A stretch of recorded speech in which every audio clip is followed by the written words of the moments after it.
नमस्कार दोस्तों। हिंदू पंचांग के अनुसार मासिक शिवरात्रि व्रत प्रत्येक माह में कृष्ण पक्ष की चतुर्दशी तिथि को रखा जाता है। इस बार मार्गशीर्ष मास की शिवरात्रि का व्रत 22 नवंबर दिन मंगलवार को रखा जाएगा। प्रत्येक माह की यह तिथि भगवान शिव और माता पार्वती को समर्पित है, इसलिए इस दिन भगवान शिव और माता पार्वती की विधि विधान से पूजा की जाती है। मान्यता है कि जो व्यक्ति मासिक शिवरात्रि का व्रत विधि विधान से रखता है, उसे भगवान शिव का आशीर्वाद प्राप्त होता है। दोस्तों, पंचांग के अनुसार मार्गशीर्ष माह के कृष्ण पक्ष की चतुर्दशी तिथि की शुरुआत 22 नवंबर दिन मंगलवार को सुबह 8:49 से हो रही है। यह तिथि 23 नवंबर दिन बुधवार को सुबह 6:53 तक मान्य है। शिवरात्रि में रात्रि प्रहर की पूजा का मुहूर्त देखते हैं, जो इस बार 22 नवंबर को प्राप्त हो रहा है। ऐसे में मार्गशीर्ष माह की मासिक शिवरात्रि 22 नवंबर को मनाई जाएगी। मार्गशीर्ष माह की मासिक शिवरात्रि के दिन पूजा का शुभ मुहूर्त रात 11:41 से देर रात 12:34 तक है। इस दिन इस मुहूर्त में भगवान शिव जी की पूजा करनी चाहिए। हालांकि शिवरात्रि को दिन में भी पूजा करते हैं। सूर्योदय के बाद आप कभी भी शिव जी की पूजा कर सकते हैं। दोस्तों, मार्गशीर्ष मासिक शिवरात्रि के दिन 2 शुभ योग सौभाग्य और शोभन योग बन रहे हैं। 22 नवंबर को प्रातः काल से लेकर शाम 6:38 तक सौभाग्य योग है। उसके बाद से शोभन योग लग रहा है।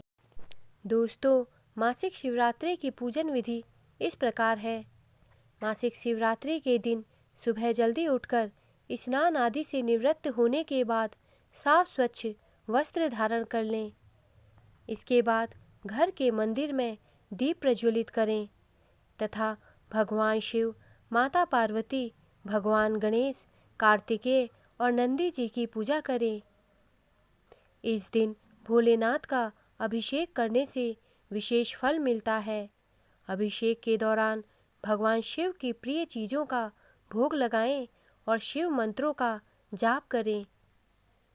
इसके बाद शिवजी पर बेलपत्र, धतूरा, श्रीफल चढ़ाएं और धूप, दीपक, फूल और फल के माध्यम से उनकी पूजा करें। इसके बाद शिव पुराण व शिव चालीसा का पाठ करें।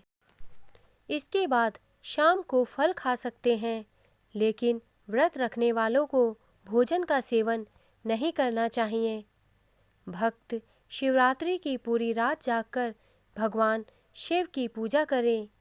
भगवान शिव की पूजा के बाद अगले दिन उपवास समाप्त किया जा सकता है। कहा जाता है कि मासिक शिवरात्रि पर शिव पार्वती की पूजा करने से उनका आशीर्वाद प्राप्त होता है। इस व्रत को महिला और पुरुष दोनों कर सकते हैं। अगर विवाह में कोई अड़चन आ रही है तो शिवलिंग पर बेलपत्र चढ़ाते वक्त नमः शिवाय का जाप करें। वहीं संतान संबंधी कोई भी परेशानी है तो आप शिवरात्रि के दिन आटे से 11 शिवलिंग बनाएं और 11 बार इनका जल अभिषेक करें। इससे आपको संतान संबंधी कष्ट दूर हो जाएगा। दोस्तों, मासिक शिवरात्रि भगवान भोलेनाथ की प्रिय तिथि है। इस दिन व्रत रखकर विधि विधान के साथ पूजन व व्रत करने से भगवान शिव प्रसन्न होते हैं और अपने भक्तों के सभी कष्टों को दूर करते हैं। मान्यता के अनुसार शिवरात्रि के दिन व्रत रखने से जीवन में सुख समृद्धि आती है और सकारात्मकता का संचार होता है। समस्याओं से मुक्ति पाने के लिए शिवरात्रि के दिन शिवलिंग का रुद्राभिषेक करना बहुत शुभ फलदायी माना जाता है। दोस्तों, मासिक शिवरात्रि के दिन कुछ कार्य ऐसे होते हैं जो भूल कर भी नहीं करने चाहिए। मासिक शिवरात्रि की पूजा में भूल कर भी शिवजी को तुलसी दल ना चढ़ाएं। शंकर जी की पूजा में तुलसी वर्जित है। ऐसा करने पर शिवजी नाराज हो जाते हैं। मासिक शिवरात्रि से एक रात पहले तामसिक भोजन और शराब से दूर रहें। भोलेनाथ को संहार के देवता माना जाता है। उन्हें वैरागी कहा जाता है। इस दिन पूजा में शिवजी को कुमकुम हल्दी न चढ़ाएं। यदि आपने मासिक शिवरात्रि व्रत में चारों पहर पूजा करने का संकल्प लिया है तो उसे पूरा करने के बाद ही व्रत खोलें। रात को उठकर चारों पहर में भोले भंडारी का अभिषेक करें। व्रत का संकल्प लेने के बाद यदि पूजा पूरी ना हो तो पूजा व्यर्थ हो जाती है। इस दिन पूजा में काले रंग के वस्त्र ना पहने, इसे अशुभ माना जाता है। शिवलिंग का स्पर्श करते हुए चढ़ाया जाने वाला प्रसाद ग्रहण ना करें। इसे ब्राह्मणों या अन्य लोगों में बांट देना चाहिए। शिवलिंग पर अभिषेक के लिए सोने, चांदी या कांसे के पात्र का ही प्रयोग करें। स्टील, प्लास्टिक के बर्तनों का प्रयोग भूल कर भी ना करें। मासिक शिवरात्रि की व्रत कथा इस प्रकार है। प्राचीन समय की बात है, एक चित्रभानु नामक शिकारी था। वह शिकार करके उसे बेचता और अपने परिवार का पेट भरता था।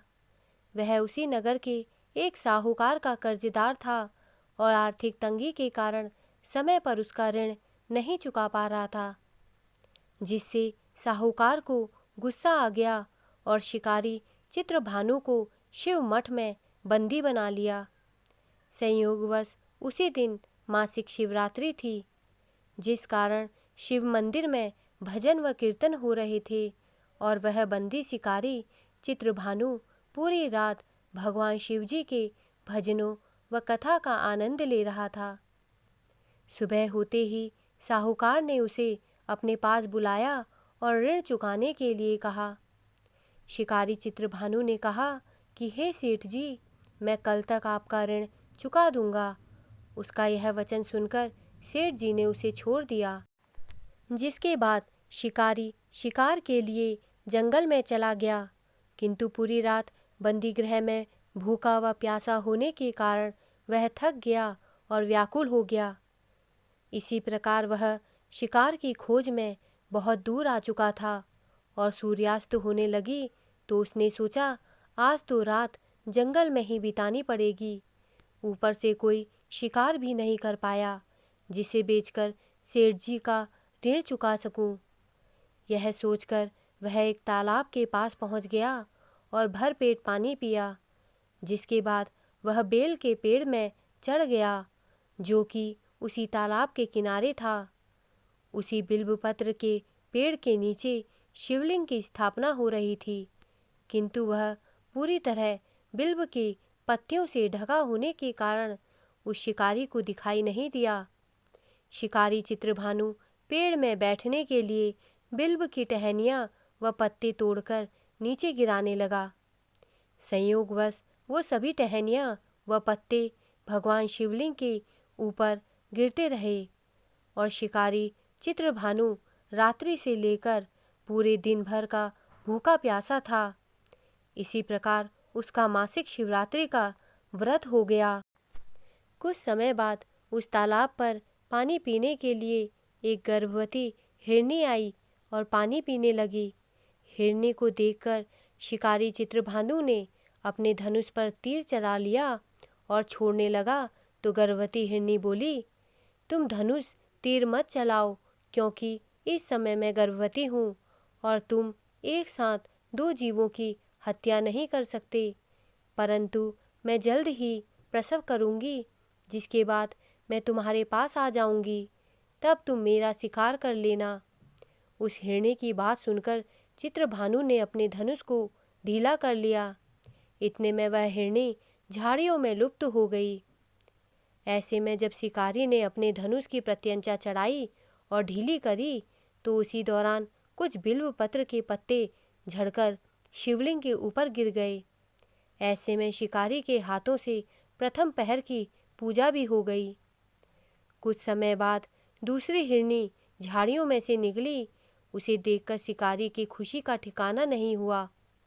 चित्रभानु ने उस हिरनी का शिकार करने के लिए अपने धनुष उठाया और तीर छोड़ने लगा तो हिरनी बोली, हे शिकारी, आप मुझे मत मारो।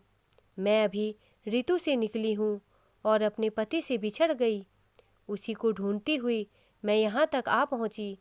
मैं अपने पति से भेंट कर लूँ, उसके बाद तुम मेरा शिकार कर लेना। यह कहकर वह हिरनी वहाँ से चली गई। शिकारी चित्रभानु 2 बार अपना शिकार खोकर बड़ा दुखी हुआ और चिंता में पड़ गया कि प्रातः सेठ जी का ऋण कहाँ से चुकाऊंगा। जब शिकारी ने दूसरी हिरनी का शिकार करने के लिए धनुष पर प्रत्यंचा चढ़ाई तो कुछ बिल्वपत्र के पत्ते झड़कर शिवलिंग के ऊपर गिर गए। ऐसे में पूजा का दूसरा प्रहर भी संपन्न हो गया। ऐसे में अर्धरात्रि बीत गई और कुछ समय बाद एक हिरनी अपने बच्चे के साथ तालाब पर पानी पीने के लिए आई। चित्रभानु ने जरा सी देरी नहीं की और धनुष पर प्रत्यंचा चढ़ाई और तीर को छोड़ने लगा। इतने में वह हिरनी बोली, हे शिकारी, आप मुझे अभी मत मारो। यदि मैं मर गई तो मेरे बच्चे अनाथ हो जाएंगे। मैं इन बच्चों को इनके पिता के पास छोड़ाऊं, जिसके बाद तुम मेरा शिकार कर लेना। उस हिरनी की बात सुनकर शिकारी चित्रभानु जोर से हंसने लगा और कहा, सामने आए शिकार को कैसे छोड़ सकता हूँ। मैं इतना भी मूर्ख नहीं हूँ, क्योंकि 2 बार मैंने अपना शिकार खो दिया है, अब तीसरे बार नहीं। हिरनी बोली, जिस प्रकार तुम्हें अपने बच्चों की चिंता सता रही है, उसी प्रकार मुझे अपने बच्चों की चिंता हो रही है। मैं इन्हें इनके पिता के पास छोड़कर वापस आ जाऊंगी, जिसके बाद तुम मेरा शिकार कर लेना। मेरा विश्वास करिए शिकारी राज। हिरनी की बात सुनकर शिकारी को दया आ गई और उसे जाने दिया। ऐसे में शिकारी के हाथों से तीसरे प्रहर की पूजा भी हो गई। कुछ समय बाद एक मृग वहाँ पर आया। उसे देखकर चित्रभानु ने अपना तीर धनुष उठाया और उसके शिकार के लिए छोड़ने लगा तो वह मृग बड़ी नम्रतापूर्वक बोला, हे शिकारी, यदि तुमने मेरे 3 पत्नियों को और छोटे बच्चों को मार दिया तो मुझे भी मार दो, क्योंकि उनके बिना मेरा इस दुनिया में कोई नहीं है। यदि तुमने उनको नहीं मारा है तो जाने दो, क्योंकि मैं उन 3 हिरनियों का पति हूँ और वो मेरी ही तलाश कर रही हैं। यदि मैं उन्हें नहीं मिला तो वह सभी मर जाएंगे। मैं उन सभी से मिलने के बाद तुम्हारे पास आ जाऊंगा, जिसके बाद तुम मेरा शिकार कर सकते हो। उस मृग की बात सुनकर शिकारी को पूरी रात का घटना चक्र समझ आ गया और उसने पूरी बात उस मृग को बता दी। मेरी 3 पत्नियां जिस प्रकार प्रण करके गई हैं, उसी प्रकार वो वापस आ जाएंगी, क्योंकि वो 3 अपने वचन की पक्की हैं और यदि मेरी मृत्यु हो गई तो वो 3 अपने धर्म का पालन नहीं करेंगी। मैं अपने पूरे परिवार के साथ शीघ्र ही तुम्हारे सामने आ जाऊंगा। कृपा करके अभी मुझे जाने दो। शिकारी चित्रभानु ने उस मृग को भी जाने दिया और इस प्रकार अनजाने में उस शिकारी से भगवान शिवजी की पूजा संपन्न हो गई, जिसके बाद शिकारी का हृदय बदल गया और उसके मन में भक्ति की भावना उत्पन्न हो गई। कुछ समय बाद मृग अपने पूरे परिवार अर्थात 3 हिरनी व बच्चों के साथ उस शिकारी के पास आ गया और कहा कि हम अपनी प्रतिज्ञा अनुसार यहाँ आ गए हैं, अब आप हमारा शिकार कर सकते हैं। शिकारी चित्रभानु जंगल के पशुओं की सच्ची भावना को देखकर उसका हृदय पूरी तरह पिघल गया और उसी दिन से उसने शिकार करना छोड़ दिया। दूसरे दिन प्रातः होते ही सेठ जी का ऋण किसी और से उधार लेकर चुकाया और स्वयं मेहनत करने लगा। इसी प्रकार उसने अपना जीवन को अनमोल बनाया। जब शिकारी चित्रभानु की मृत्यु हुई तो उसे यमदूत लेने आए, किंतु शिवदूतों ने उन्हें भगा दिया और उसे शिवलोक ले गए। इसी प्रकार उसे मोक्ष की प्राप्ति हुई। दोस्तों, मेरे द्वारा दी गई जानकारी अगर आपको अच्छी लगी हो तो कृपया मेरे चैनल को सब्सक्राइब करें तथा मेरे वीडियोस को लाइक करें। धन्यवाद।